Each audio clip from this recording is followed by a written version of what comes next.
15 अगस्त आ गया है। अब सभी स्कूलों में स्पीच होगा, व्हाट्सएप पर जय हिंद स्पैम होगा और इंस्टाग्राम पर एक ही रील वायरल होगा, मेरा भारत महान। पर एक सवाल है, हम महान किस चीज में हैं? एजुकेशन, जहां सिलेबस 1950 का है और कंपटीशन 2050 का, या फिर हेल्थ, जहां हॉस्पिटल्स में मरीजों के लिए बेड नहीं है और नेताओं की रैली में हेलीकॉप्टर्स आते हैं, या फिर फ्रीडम, जहां लड़कियां घर से बाहर निकलें तो इज्जत का सवाल बन जाता है। आजादी सिर्फ दुश्मन से नहीं मिलती है, कभी सिस्टम से, कभी सोच से और कभी तो अपने ही लोगों से। हम आजाद हैं लेकिन डिप्रेशन से नहीं, हम आजाद हैं पर अनएम्प्लॉयमेंट से नहीं, हम आजाद हैं पर हिपोक्रेसी से नहीं। 15 अगस्त एक त्योहार है, बट क्या ये एक रिमाइंडर भी है या फिर सिर्फ एक रिचुअल बनकर रह गया है? आजादी तब होगी जब हम तिरंगा नहीं बल्कि तिरंगे के साथ साथ अपनी सोच को भी ऊपर लेकर जाएंगे।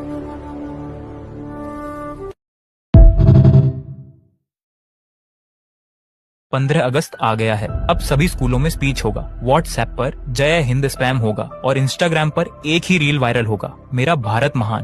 पर एक सवाल है, हम महान किस चीज में हैं? एजुकेशन, जहां सिलेबस 1950 का है और कंपटीशन 2050 का, या फिर हेल्थ, जहां हॉस्पिटल्स में मरीजों के लिए बेड नहीं है और नेताओं की रैली में हेलीकॉप्टर्स आते हैं, या फिर फ्रीडम, जहां लड़कियां घर से बाहर निकलें तो इज्जत का सवाल बन जाता है। आजादी सिर्फ दुश्मन से नहीं मिलती है, कभी सिस्टम से, कभी सोच से और कभी तो अपने ही लोगों से। हम आजाद हैं लेकिन डिप्रेशन से नहीं, हम आजाद हैं पर अनएम्प्लॉयमेंट से नहीं, हम आजाद हैं पर हिपोक्रेसी से नहीं।